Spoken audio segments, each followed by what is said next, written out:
Assalamualaikum warahmatullahi wabarakatuh. Nama saya Dava Razan Pratama dari kelas 11 IPS 2. Saya akan mempresentasikan fikih, yaitu tentang pengertian zina, mencuri, meminum minuman keras, dan merampok.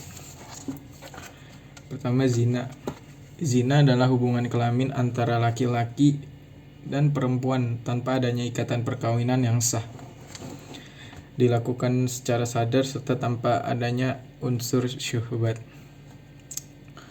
Di sini ada beberapa ketentuan yang harus diperhatikan ketika menetapkan seorang berbuat zina, yaitu pertama, adanya 4 saksi. Syarat 4 orang saksi adalah laki-laki, balik, berakal sehat, adil, dan memberikan keterangan kesaksiannya yang sama tempat, waktu, pelalu, dan cara melakukannya. Apabila keempat syarat tersebut terpenuhi, maka seseorang belum dapat ditentukan sebagai pezina. Yang kedua, adanya pengakuan jujur dan pelaku yang sudah balik dan berakal. Yang ketiga, qarinah, indikasi, yakni adanya tanda-tanda yang menarik perhatian atau meyakinkan. Dari salah satu tanda yang menarik meyakinkan sebagai bukti pelaku. Lalu macam-macam zina. Pelaku zina itu diklasifikasikan ke dalam 2 macam, yaitu pezina muhson dan ghairu muhson. Pezina muhson itu yang pezina yang sudah menikah, yang sudah pernah menikah. Pezina muhson adalah orang yang sudah balik, berakal, merdeka, sudah pernah bercampur dengan jalan yang sah. Lalu pezina ghairu muhson, atau pezina yang belum menikah. Pezina ghairu muhson adalah gadis atau jejaka. Ada 3 macam had terhadap perbuatan zina. Bagi pezina belum menikah dikenai hukuman cambuk 100 kali.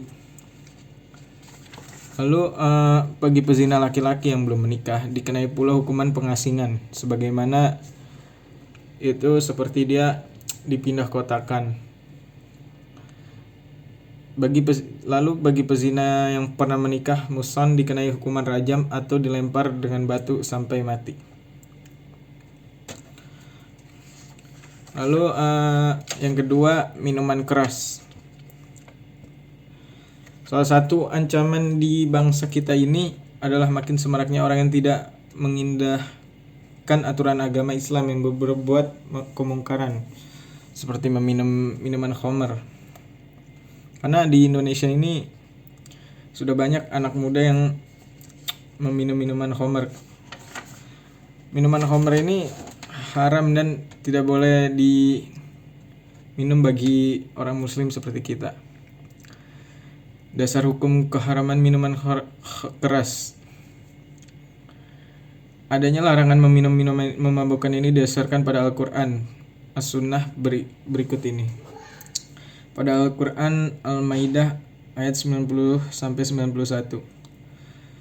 Dari firman Allah tersebut diperoleh pemahaman bahwa Allah menggolongkan judi, berkurban untuk berhala, dan mengundi nasib dengan meminum minuman khamr. Atas semua dihukumkan sebagai berikut. Minuman keras, berjudi, berkurban untuk berhala. Beberapa perbuatan tersebut merupakan tipu daya setan untuk menjerumuskan seorang ke jurang kehancuran. Karena perbuatan setan, minum keras, berjudi, dan lain-lain, maka wajib dihindari dan menjauhinya. Setan menggunakan manusia untuk berbuat keji.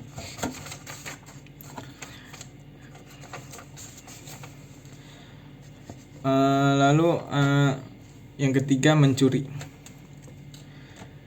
Mencuri itu adalah perbuatan mengambil harta orang lain tanpa seizin pemiliknya, atau secara diam-diam dengan maksud untuk dimiliki. Macam-macam dari sifat pencurian. Adapun pencurian yang dikenai hukuman had ada 2 macam, yaitu pencurian sugro dan kubro, atau pencurian kecil dan besar. Pencurian sugro atau kecil yakni pencurian yang hanya wajib dikenai hukuman potongan tangan. Lalu pencurian kubro yang besar, yakni pencurian harta secara merampas dan menantang hirobah. Sifat-sifat pencurian yang harus dilihat sebagai berikut. Orang-orang yang mencuri itu mukallaf, orang dewasa. Pencurian tersebut adalah orang dewasa dan berakal. 2. Beragama Islam. 3. Perbuatan mencuri atas kehendak sendiri. 4. Pencuri tidak ada hak subhat terhadap barang yang dicurinya. Apabila pencuri memiliki hak subhat terhadap barang yang dicurinya, ia tidak bisa dipotong tangannya. Lalu syarat-syarat hukum potong tangannya, yakni pertama, syarat yang berkaitan dengan subjek, yaitu pelakunya dewasa, tidak terpaksa, dan tahu bahwa perbuatan itu dilarang. Kedua, syarat dan berkaitan dengan materi pencurian, yaitu mengambil harta secara diam-diam, mengambil barang tanpa sepengetahuan pemiliknya dan tanpa kerelaannya. Ketiga, syarat yang berkaitan dengan objek, yaitu barang yang dicuri berupa harta benda dan bergerak serta mencapai satu nilai minimum tertentu. Lalu merampok.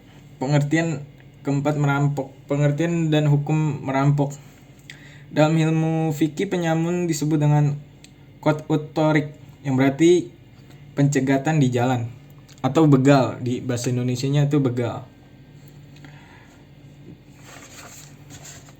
Pada umumnya itu dilakukan di luar rumah atau pembegalan di jalan-jalan yang jauh dari keramaian. Menurut istilah syarak, penyamun adalah perampasan harta benda atau nyawa dengan cara kekerasan atau menggunakan senjata untuk mengancam dan menakut-nakuti, yang dilakukan secara terang-terangan dan paksaan, baik oleh perorangan maupun sekelompok perorangan. Dari pengertian merampok di atas dapat dipahami beberapa hal berikut. Sasaran perampok adalah harta benda, bahkan nyawa. Perbuatan perampok tersebut dilakukan secara kekerasan atau paksa, disertai ancaman. Perampok dilakukan oleh perorangan, individu, atau kelompok, seperti geng motor yang di Indonesia ini. Lalu hanya menakut-nakuti, tidak membunuh, dan tidak mengambil hartanya. Hukumannya adalah dipenjara atau diasingkan. Ya, mungkin itu saja dari saya, presentasi dari saya. Kurang lebihnya mohon maaf.